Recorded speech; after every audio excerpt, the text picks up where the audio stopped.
Hello, everyone, and welcome to the Dreams Unlimited Travel Podcast. My name is John Magi, and I'll be your host.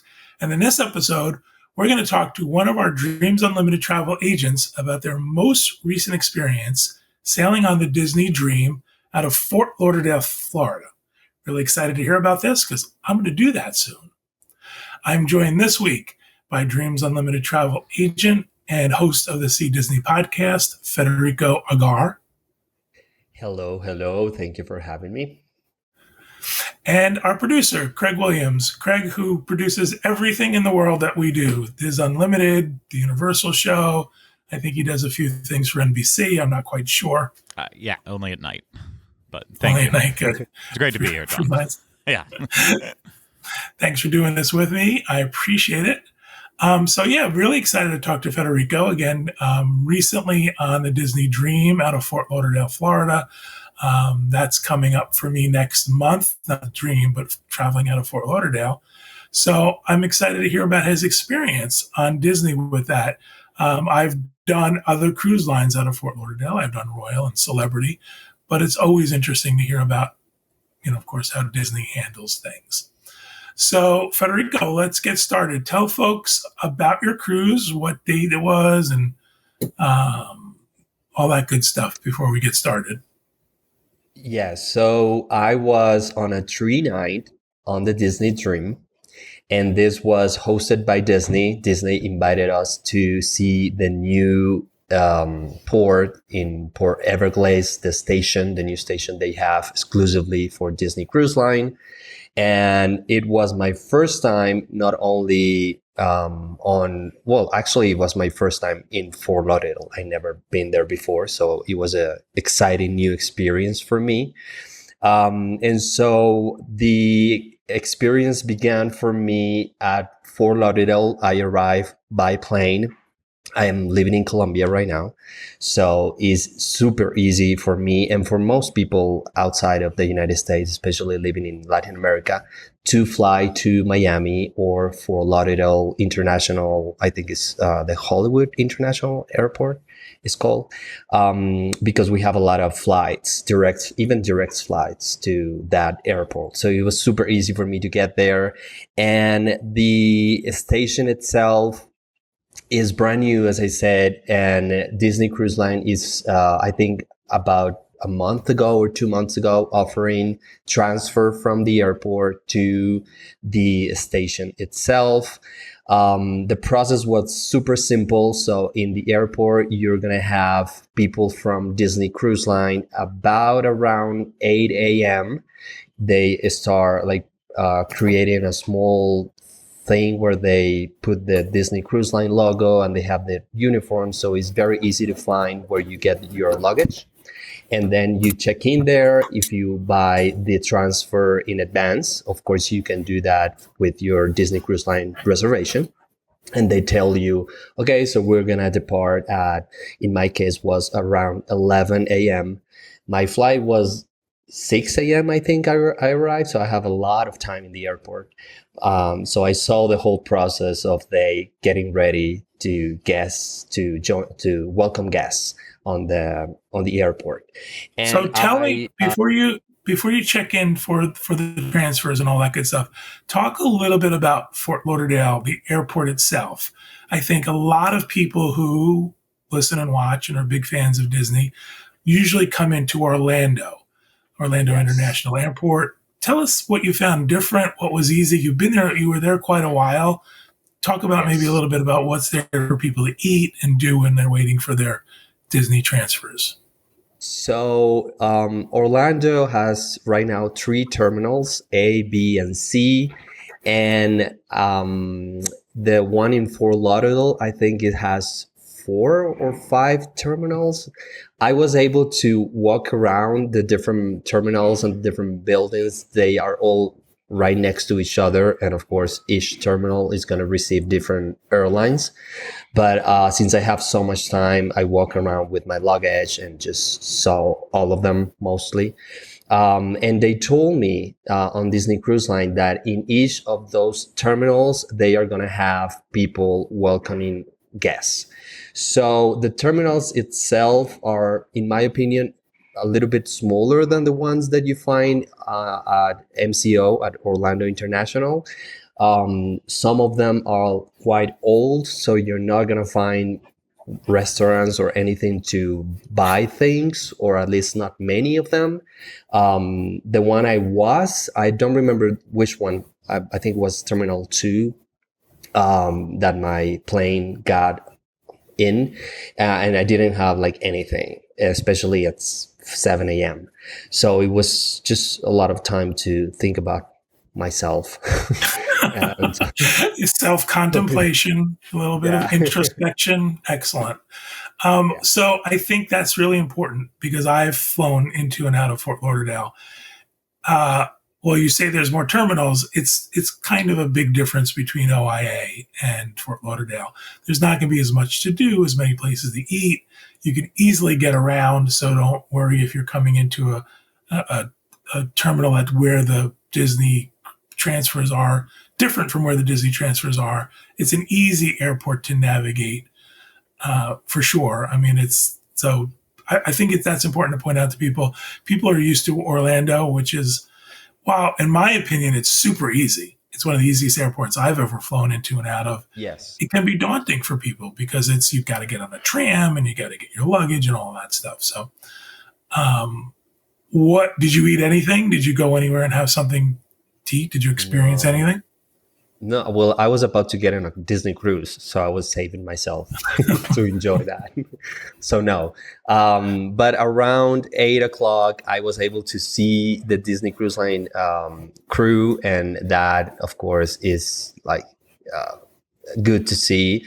And I talked to them, and they explained the whole process, and they said that they have different people, as I said, in each terminal, so it's easy to find. You just have to go to the luggage drop up, and you will see them there from 8 a.m. They told me. Now, one thing that is different when you take the transfer from MCO to Port Canaveral is that you usually receive an email 24 hours prior to your shuttle, letting you know all the specifications and the information that you should, where are they going to pick you or do the check-in, all of that.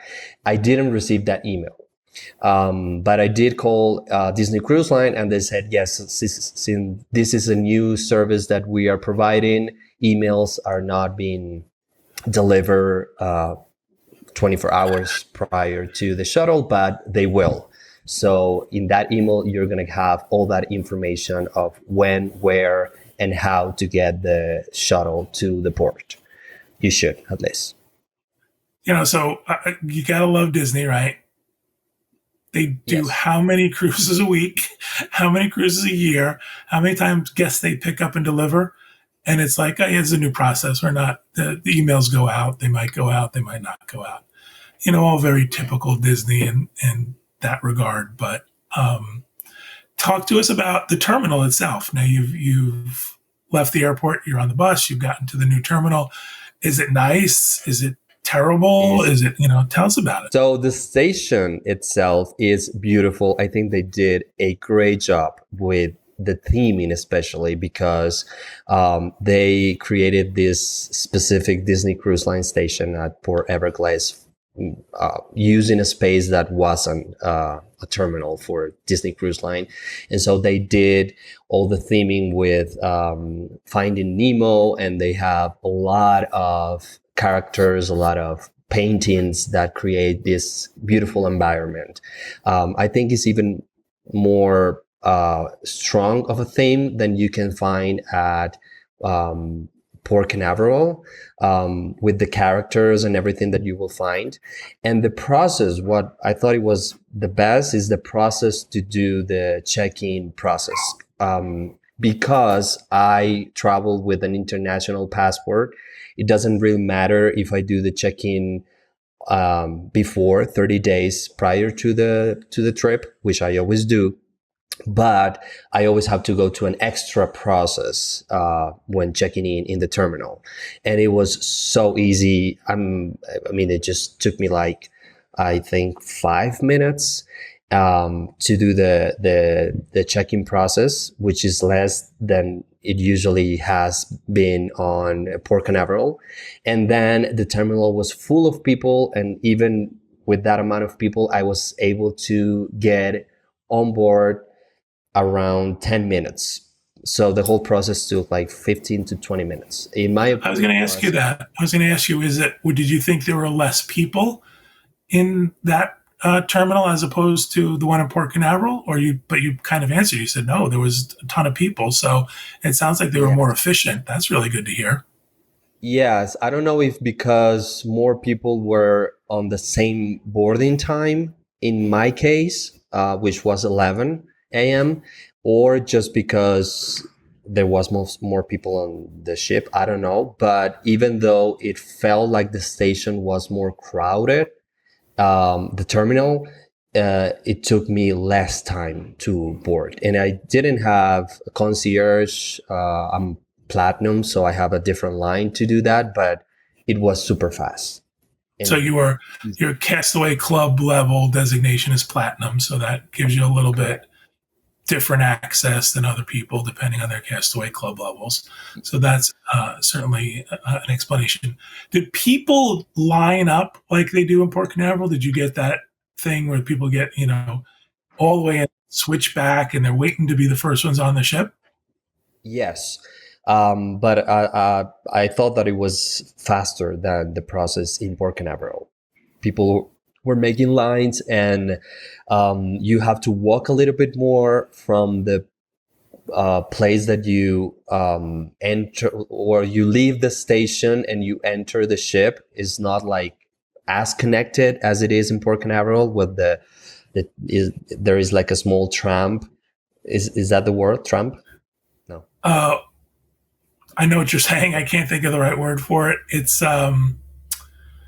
gangway.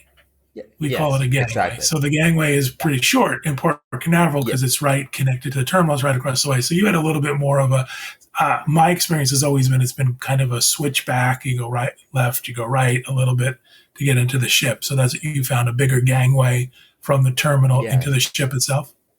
So overall, I think it was faster, and I think it was easier in Port Everglades than it was in Port Canaveral, in my opinion, which is weird because usually when things are new, it's usually not as flow and easy as when they have the experience, but this wasn't the case. It was easier and faster. Excellent. All right. So now you're on the ship.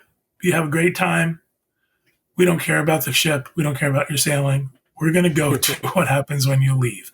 I'm just kidding. We're going to do a whole nother show about Federico's experience while on the Disney Dream and the things he got to see and do and eat and all that good stuff. But we want to focus on the going in and out of Port Everglades at the moment, because you did something different, something that I've never done before. So let's talk about disembarking the ship in Port Everglades when the cruise returns. Yes, I did the express one. I took the luggage with me because I was going to take the train, the Brightline train from Fort Lauderdale to Orlando. And so since it was my first time, I made some mistakes, of course. The first one before you get into your giant mistakes and how embarrassing it is, I just want to make sure people understand when you, the night before the cruise and in preparation for disembarking, you're usually given a time that you're going to get off the ship. And one of the options is you can ask for express exiting off disembarkation. And then you tell them, well, I'm willing to carry all of my luggage myself. I'm willing to bring my luggage with me off the ship. You're not going to go to the luggage area and collect your luggage. So I want to just make sure people understand the nomenclature you're using. I know what you're talking about. Some people might not. Right. One of the things that happens a lot of times, though, is that people go, oh, yeah, I want that express checkout. I want express disembarkation, not realizing that they have to wrestle with all of their luggage and their family's luggage and getting that off the ship and down the gangway and all that good stuff. So something to, while it seems great, something to consider is, sometimes it's better just to sit, relax, have some breakfast, and let Disney do the work. But good. Now I can't Yes. wait to hear how No, embarrassing your mistakes were. no. So the reason I took the express process, the express checkout, was because I didn't know how much time it was going to take me do the whole customs and immigration, and then going from the terminal to the train terminal. So I wanted to have as much time as possible. So I didn't want to miss the train. Did you book But I the think time in advance for Brightline? Did you make a reservation for the Brightline train, or did you just go? yes, I did. I did a reservation more than 30 days in advance, and I did I booked the 12:20 p.m. train, and the express demarcation from the ship was around 8 a.m. That is going to depend on your cruise, because sometimes the ship is going to take more time to have the okay to do the customs and immigrations. In my case, was 8 a.m. So from 8 a.m. I took my luggage. I went to the main atrium of the ship, and I did the process of the embarkation and customs and immigration. Usually, since again I have a Colombian passport, the immigration process in Port Canaveral, which is usually where I take the cruises, takes like 5 minutes. This was even shorter. That was super fast to do the customs at Fort Lauderdale. And then I was ready to take an Uber from the station to the train terminal around 8:30, I think. So then I have the problem and that was the mistake, I have a lot of time until my train departs from the station at noon. And so what I did is I took an Uber. It was around 10 minutes to the Brightline station.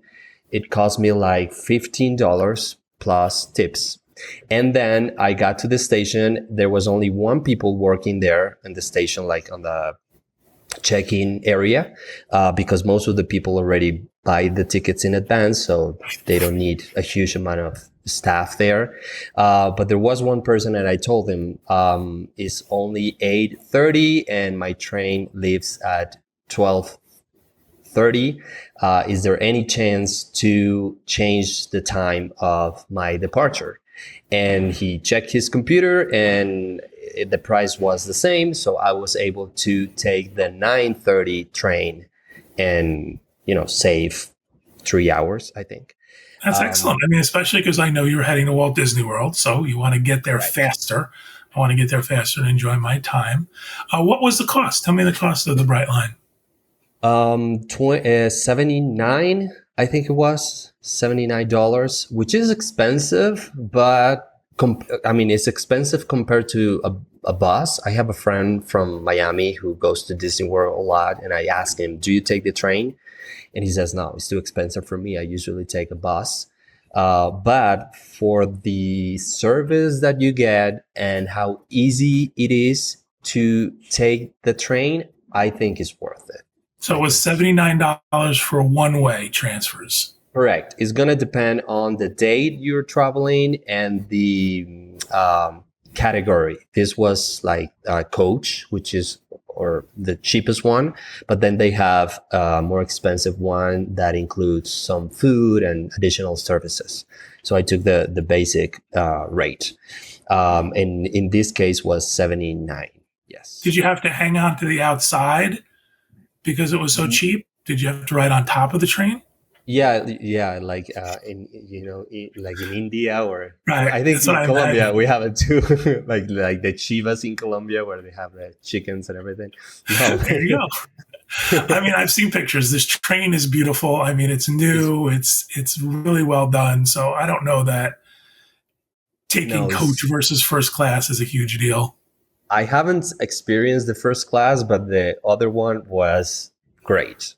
It's clean, it's new, it's pretty, and you have in the station right there at Fort Lauderdale, you have a bar, a mini market. You have a lot of places to work with air conditioner, yes. And what the process to get in the station is super easy. You go to security, you scan your ticket, and then they let you in this waiting area where they have all those things. And they are not, this is like on a second level. They don't let you into the boarding area until your train is about to arrive. And so you see in screens the time of your train, and when it's about to arrive, they let you go down the stairs and you just find your coach and then get in the train, find your seats, put your luggage if you have them in the luggage section, and enjoy the ride. And when you were in the waiting room, and I apologize for interrupting, but I want to make sure we tell folks some details. So when you're in the waiting area, was there anything available to eat or drink? What was the experience like there for someone who might have to wait a couple of hours for their train? Yes, you're gonna have a like a small bar where they have snacks and I guess alcoholic drinks and that kind of thing. And they have a mini market with salads, sandwiches, snacks, and drinks if you want to buy them and have them in the waiting area. And you have internet connection there as well, so you can work super easily there. Places to charge your computer, places, I mean, free Wi-Fi. Yes, all of the seats where I saw, they have like huge decks for people. Because one thing that got my attention was there was a lot of people traveling from Disney Cruise Line because, you know, I saw the T-shirts and the Mickey ears. But the majority of the people that I saw in the station were people who seemed to be working, like maybe they work in Miami or they live in Miami and they have to go to a meeting in Orlando. So a lot of people were actually working in the station and then in the train as well. So it's a media of transportation. Is for tourists, but not only for tourists, but people living in the area who has to work. So commuters, people commuting for sure. Did you happen to notice if there was something for kids to do? Was there a playground or something for them? TVs going with anything that would keep the kids occupied while they waited? No, not in my station. Maybe other stations have that, but not in Fort Lauderdale. I didn't see any of those. Okay. Talk about, so you boarded the train. Was it a comfortable seat? Did you have a nice experience? Tell me about that. It was better than the plane ticket. Oh my gosh. 3 hours, which is the same amount. It took me 3.5 hours to go from Columbia to Fort Lauderdale, and then 3.5 hours from Fort Lauderdale to MCO, where the station is in Orlando. But it's more open, the space, so you're more able to walk around, and there weren't many people in the train, so I was able to change seats and just walk around and go to the restroom. And they don't have, I don't know, John, if you've seen in European trains, they usually have like a coach where they have a bar. Yes. Or a cafe. They don't have this in Brightline, but people walk through the halls of the train and they offer you drinks and snacks. In this case, since I wasn't in first class, you have to pay for them. But it's just like a normal commercial flight where you can buy. And prices were okay. They weren't crazy expensive. Prices were what you would expect. Just like in a flight. Like, I mean, if you go to Disney World, then yes, it's super expensive compared to this. This was cheap. How was the scenery? Did you enjoy the scenery? Did it go by too fast? I'll tell you one experience I had on a train in Europe was we were going to Venice. And I thought, oh my gosh, we're going to see beautiful Italian countryside. But for the most part, you rode in a ditch. You were in sort of this concrete ditch on both sides, and it wasn't really exciting. So I'm curious about the train ride from Fort Lauderdale.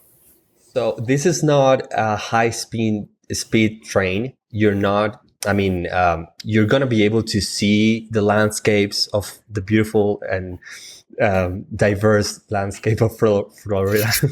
Oh wow, you do that with almost a straight face. I love that. Well, I'm in Colombia, so we have mountains and a lot of things to see. This wasn't the case, but since it's not a high-speed train, you're gonna be able to enjoy more of the view than in other European trains, for example. I thought it was beautiful because I wasn't used to it, and I got to see Fort Lauderdale and the different towns, and the stops they make. The train makes, I think, is like 4 stops before getting into Orlando. So for me, it was better than going on a plane because I love doing that. I love seeing the scenery. But yeah, I mean, And also, if you would have flown from Fort Lauderdale to Orlando, while the flight itself is very short, the time you got to get to the airport ahead of time and security check-in and luggage and all of that, you would have been 3 hours easy. So, I think time-wise, you're the same. I think it sounds like it's a great convenience for sure for folks. Tell me a little bit about arriving in Orlando. Where's the terminal, and then getting to Walt Disney World? So the Brightline terminal is in MCO, Orlando International Airport Terminal C. Not like the same main building where you have the Terminal C at the airport. Is like a different building that, Terminal C is brand new, and I think they're still finishing up some details. So when you arrive to the station, you have to get your luggage, of course, and go with that to the main building of the Terminal C. In my case, I was going to Disney World, so I purchased MERS Connect. MERS Connect is the share ride system that you can purchase in advance to take you from MCO to your hotel in Disney World. Now, we Dreams Unlimited travel agents can purchase MERS Connect for you, and we do that through the MERS Connect website, right? The problem with this is that to do that, MERS Connect requires you to have a flight information with a specific airline, right? And since I was getting there on a Brightline train, I couldn't buy the MERS Connect from the MERS Connect site. Oh, that's interesting. So Yeah. they didn't have an option for you to say coming in on a Brightline train, and at this time, They do not. wow. What they explained to me is that you can add the MERS Connect as an add-on service to your Brightline ticket. So you go into Brightline, the website, you type in your reservation, and 30 days prior to your trip, you're going to be able to add on some extra services to the reservations. For example, an extra luggage or different things like you do on a plane, on a commercial flight. And one of those extra is MERS Connect. So you have to buy the MERS Connect through the Brightline service. It was super easy and the price was the same. The problem is they are still figuring out the service. And when I got to the MERS Connect station, they couldn't find my reservation. And the person in MERS Connect was super honest. She said, this has happened before. We're still working on it. Don't worry about it. We're going to get you on a bus and you're going to go to your hotel in Disney World. We just have to create a new reservation and you're not going to have to pay extra for recreating this new reservation.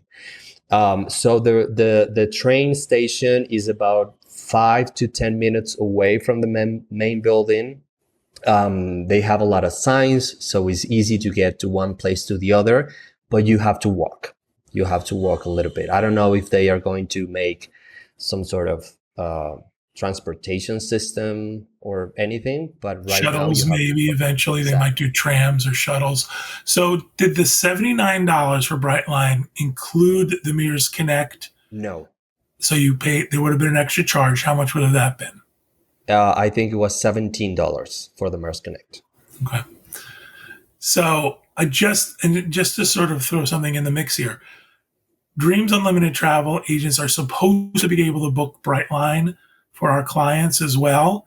But we're having trouble with their system. For some reason, we're having trouble getting set up and being part of their system where we are able to book with them. So we're working on that. But so when you're ready to book and you want to try this service, check with your Dreams Unlimited travel agent, see if they're able to do it.